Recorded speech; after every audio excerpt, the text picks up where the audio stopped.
What if I told you that a happy family was destroyed by black magic, and the woman behind it was someone they trusted? This terrifying Indonesian horror story is inspired by real events. A married man falls under the control of a mysterious woman. Strange rituals begin, years disappear without explanation, and an entire family finds itself trapped in a nightmare they can't escape. The most chilling part? At the end of the film, the real-life Vita comes forward and claims that these events actually happened to her. So, was this really black magic? Or something even darker? Let's find out. The story begins in December 2001. We are introduced to a family whose parents are Adi and Jumiati. We'll call her Jum for short. Now, Jum runs a salon here. They also have 2 children, among whom the older daughter's name is Vita and the younger son's name is Dwi. Now, Adi is an ideal husband, father, and citizen who loves his wife and children very much. He takes care of all their needs. He always tries to keep them happy. Adi himself returns home from his work in the evening around 4 to 5 p.m., and after coming home, he spends time with the children. He takes care of their needs. On the other hand, many customers come to Jum's salon, so she often gets late in returning home. Because of this, the children grow distant from their mother. Their bond with Jum never develops properly. Instead, they become much closer to Adi. Now, day by day, what happens is that the children even stop talking to their mother, Jum, and she feels great sorrow because of this. One day, she shares her concerns with Adi. She tells him that the children still seem upset with her, and she mentions that she would not mind at all if she had to stay at home like a housewife, manage the children, and do the household chores. At least this would fix her bond with the children. Now, hearing this, Adi explains to her that she should not worry too much about it. And as far as the children are concerned, he will talk to them, and they will understand. Now, the next day was Sunday, and today as well, at Adi's request, Jum goes to the salon. At the salon, many customers praise Adi. They admire how supportive he is and how he never stops Jum from working. Meanwhile, Dwi was getting ready at home, as he is part of the village football team. He had to go for practice today as well. So, Adi tells Vita to go along with him. Now, Vita tells her father that on a Sunday, at least mom should have been home. To which he explains to her that Jum is working, and she's doing it for the children's future. Vita further says that in that case, Adi should go with Dwi for practice. To which he says that he will stay at home and handle the cleaning and other household chores, because in their mother's absence, doing these chores was also necessary. Anyway, now Vita agrees to this and leaves for practice, taking Dwi along. A little while later, Vita suddenly starts feeling a sharp pain in her stomach. So she tells Dwi that she's going home for a while and will come back soon to pick him up. Until then, he should stay there and wait for her. Anyway, she now comes home, but she does not see Adi at home, which feels very strange to her. Searching here and there, as she opens the bedroom door, she sees Adi, meaning her father, getting intimate with another lady, who was actually Jum's customer. Seeing this, Vita is devastated. She can't believe her father could do something like this. Adi notices her standing there. He immediately warns Vita not to tell her mother. In a burst of anger, he raises his hand against her, leaving Vita terrified. Well, the story moves forward from here and comes to February 2002.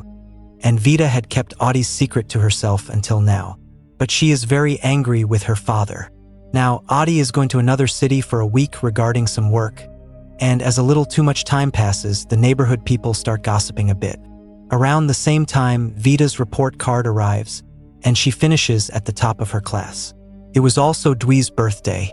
To celebrate, Jum takes both children to the beach. By now, their bond with their mother had also started improving. When she and the children return, their neighbor Buran asks about Adi. So she tells him that he is away and will probably return by next week. The next day, Jum goes to the salon. A little later, Vita and Dwi stop by because they need some money. And here Vita shockingly sees the same girl whose name was Rini, meaning the one with whom Adi was getting intimate, seeing whom she is deeply disturbed. The truth was, Rini had also seen Vita that day, but she gives her an evil smile, as if it makes no difference to her. Now at night, while lying on the bed, Vita was thinking about all this when she hears some sound from outside. She gets up to check outside, but Jum was not in her room. Instead, she crawls on the back wall and goes somewhere, which Vita is unable to see, which feels incredibly strange. Anyway, she sees her mother walking outside, near whom she goes, and there she finds Jum sitting on a tree, and the very next moment, she suddenly dies. Seeing this, Vita became very disturbed and starts crying. And inside the house, she sees Audie and Rini, who were finding peace upon seeing Jum's death. But along with this, Vita's eyes open because this was a very bad dream. Now the next day, Vita and Jum go to Buren's house for a function, where Jum mentions that Audie has not arrived yet, and it will take him 1 more week to return. The people around them suddenly start whispering among themselves. Jum feels a bit weird, so she asks Buren what the matter is. So he reveals that a lot of time has passed since Audie left, and he has not returned until now. So everyone has started feeling that he and Jum have separated. And Jum is just not telling anyone out of fear for her respect. Jum says that it is nothing like that. How could this happen in a week? And just a week ago Audie had left, and he will be back soon. He'll be back next week. But Buren says that it is nothing like that. Audie had left in February 2002, and currently August 2003 is going on. She returns home in shock. Vita also confirms that more than a year has passed. Both of them wonder how they never noticed it. So where was her father? Well, the next day, both of them start heading to Audie's office. But just then, Audie suddenly returns home. He acts as if nothing unusual has happened. Anyway, at night, Jum goes to talk to her husband, but he does not talk to her properly and starts searching for the house documents. He says that he needs the house and land documents because he has to invest money in his business. But Jum says what kind of business is he doing that she knows nothing about. Jum further says that this land belongs to her. She will not give it to anyone, and this is for her and the children's future. Audie becomes furious. In a burst of anger, he raises his hand against her. Seeing everything fall apart, Vita lashing out at her mother. She says that maybe things would have been different if Jum had spent more time with the family. Those words deeply hurt her. Well, the next day Audie leaves for work, and Vita takes his favorite dish to his office. But neither does Audie speak a single word to his daughter, nor does he eat her dish. On the contrary, he had thrown her dish into the trash bin here. Well, on the other side, Buren comes to talk to Jum, who says that Audie is missing again, and now it is visible to everyone that Audie has completely forgotten his family.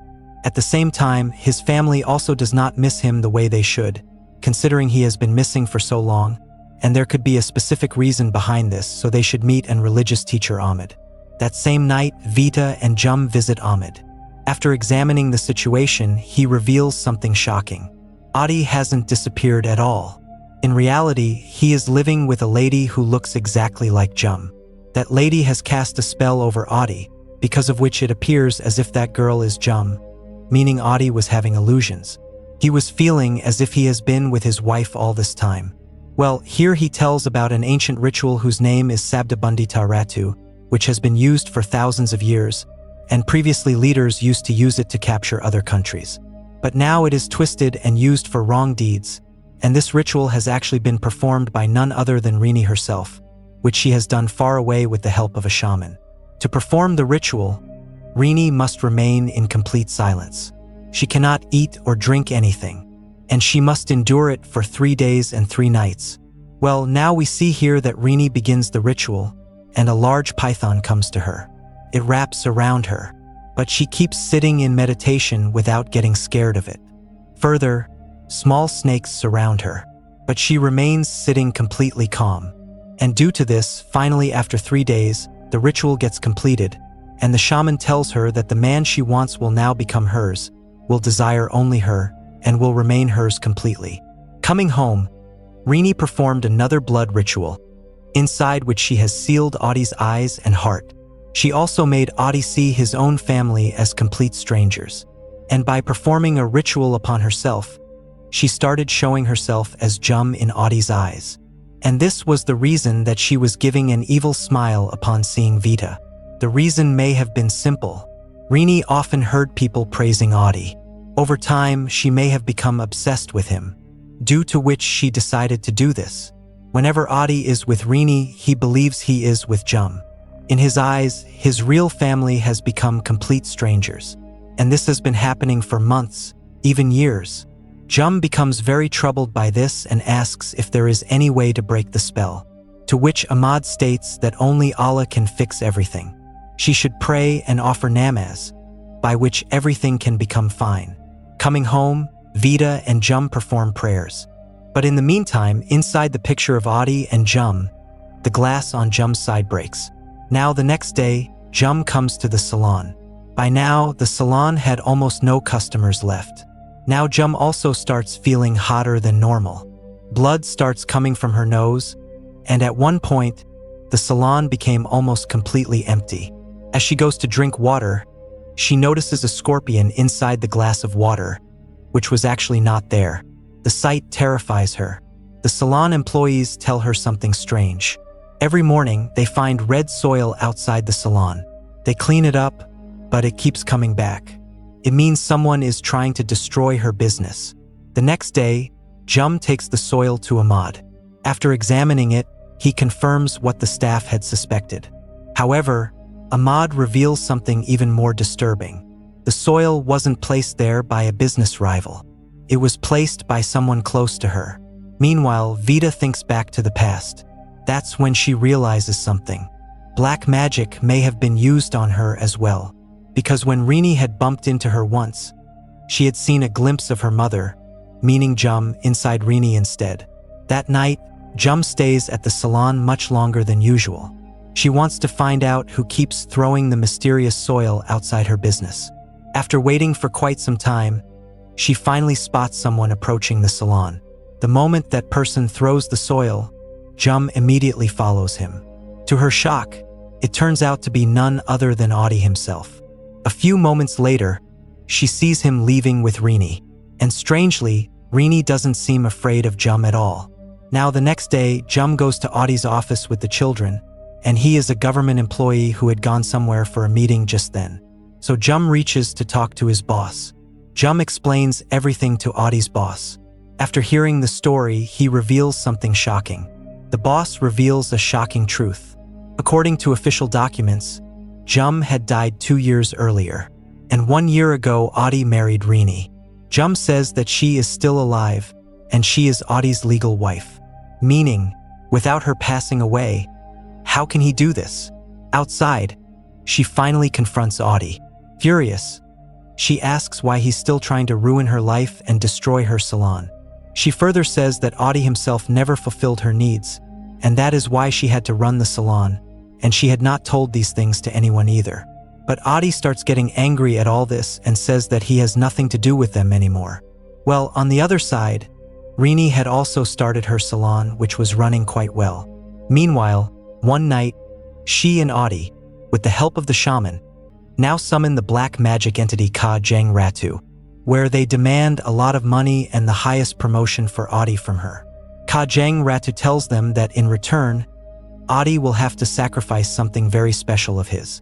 He agrees. The next day, Adi secretly visits Jum's house. He takes some of her hair. He also takes Dwi's football jersey and Vida's hair clip.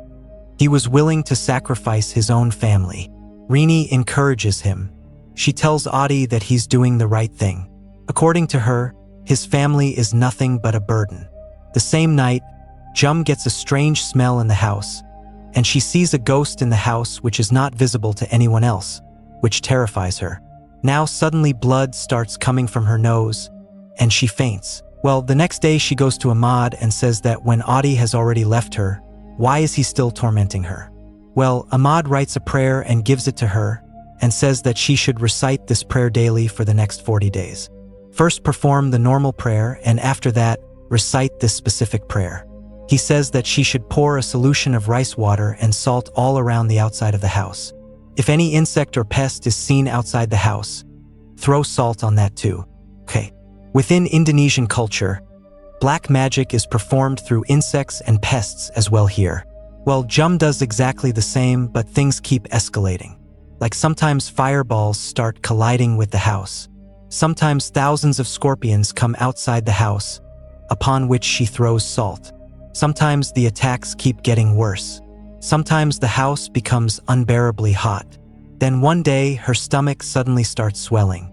She asks Vita to pray. Moments later, insects begin crawling out of her body. It was all part of Rini's plan to destroy the family. Well, by now Jum's condition had become quite bad. Even so, the prayers seemed to be helping. At least for now, the situation remains under control. The next day, Ahmad and several others gather at the house to pray. He sends Jum to Vita's room and begins cleansing the house himself. He finds the ritual items and a voodoo doll inside Jum's room, which was actually placed there to finish Jum. Now Ahmad removes that ritual and burns the voodoo doll, telling Jum and her family that they should now forgive Adi and move forward, and the Almighty will make everything right. Now further, due to Vita's school fees not being deposited, she is not allowed to sit for the exam. Meanwhile, Jum also has to close down the salon now due to the losses. Vita goes to Adi to ask for money for her studies, but he speaks so filthily to her and drives her away. Furious, Vita goes to Rini's salon. She confronts her face to face. In a fit of anger, she slaps Rini and damages the salon. Now as Rini comes outside, she gets hit by a bike, and seeing this, Adi starts driving Vita away by speaking filthily to her. She tells her father that if he is driving her away, that is fine, but he will not go in peace and he will have to apologize. Vita breaks down in tears, and Jum tries to comfort her. Now the next day, Jum goes to sell her jewelry, where she spots Rini, whom she pursues, so she was heading home carrying a black goat, and Jum tells her that she has snatched everything from her, and she wanted Adi only, right, so she can keep him, but she should stay away from her family, stay away from her children, and tell Adi to divorce Jum. At this, Rini says that it is too late now, and Jum does not understand this thing right now. Rini had decided to destroy their family completely. Now at night, Vita was heading home, whom a ghost hunts down and possesses. The very next day, she starts feeling a lot of burning sensation and began agonizing. So Ahmad comes to the house and gives salt to Jum, by bathing with the water of which Vita's burning sensation stops. The next day, Ahmad and several others gather at the house to pray. Suddenly, Vita becomes possessed. She wasn't in the real world anymore. It was as if she had entered the spirit realm. And as soon as she claims her, Vita will be killed in real life. Meaning, as soon as this ghost possessed her soul, meaning claimed her soul, right then Vita is finished in real life. Now, in her possessed state, she starts attacking everyone. Blood starts coming from her mouth. Ahmad holds her, but she attacks him instead. But everyone keeps continuing their prayers. Meanwhile, Adi and Rini were performing another dark ritual. Using the head of a black goat, they attempted to make a pact with Satan. As part of the ritual, they offered sacrifices and asked for the lives of Vita, Dwi, and Jum. At that very moment, a terrifying spirit was sent after Vita. In the spirit realm, it appeared as if Satan himself had come to claim her soul. The ghost finally caught up to Vita, and in the real world, her breathing suddenly stopped. Now inside the spirit realm, Vita hears her mother's voice and comes to her senses. Due to this, Satan's control over her ends, and he is unable to claim her. So she returns from death in real life as well. After everything becomes fine, Ahmad informs Jum that all this was done by Adi and Rini. But Allah saved Vita. Well, now the whole family starts living normally. But Rini and Adi's life can no longer remain normal because they had made a deal with Kajang Ratu, who is a very dangerous evil entity who did not get her promised sacrifice. So now she has come after both of them, meaning after the casters, and starts making Rini stab herself with scissors by her own hands. Meanwhile, she attacks Adi and throws him down the stairs. Now the story moves 3 years forward from here, where now Vita runs a school of her own. Jum's salon is running very well, and Dwi has become a good football player. Meaning, after such a dangerous scenario, a lot of good prosperity has occurred in their lives. Since none of this was their fault, they were ultimately blessed. Now one day, Vita remembers her childhood and searches for Rini's address. When she gets there, she finds Adi. He is now paralyzed. Seeing him in that condition, she becomes emotional. and she had also brought his favorite dish for him, just like she had brought the dish for him in the office, exactly in the same manner. Now she leaves after telling Rini to take care of her father, after which the story, which is based on real life, is narrated by the real-life Vita herself. By this point, Vita had let go of all the hatred in her heart. She then reveals that everything shown in the movie happened exactly the same way in real life. Years later, Rini suddenly calls Vita. She tells her that Adi is seriously ill. According to Rini, Adi cannot die peacefully until Vita forgives him. The reason was simple. Years ago, Vita had cursed her father. She had said that one day he would have to come back and ask for forgiveness. Only then would everything finally come to an end. After hearing this, Vita decides to forgive him. And not long after that, on February 12, 2025, Adi passes away. As for Rini, she continues to suffer for the rest of her life. And with that, Sihir Pelakor comes to an end. So friends, this was the story of Sihir Pelakor, a horror film inspired by a true incident. I hope you enjoyed this chilling real-life story. As for the rest, I have already explained all the things to you here regarding what happened and how. Rini, who was here, liked Adi after hearing his praises, and she destroyed the entire family. In the end, both of them ended up living miserable lives, and Adi was left begging for death. So this was the explanation of this film. I hope you liked it. If you liked it, please like the video. If you are new on the channel, then subscribe.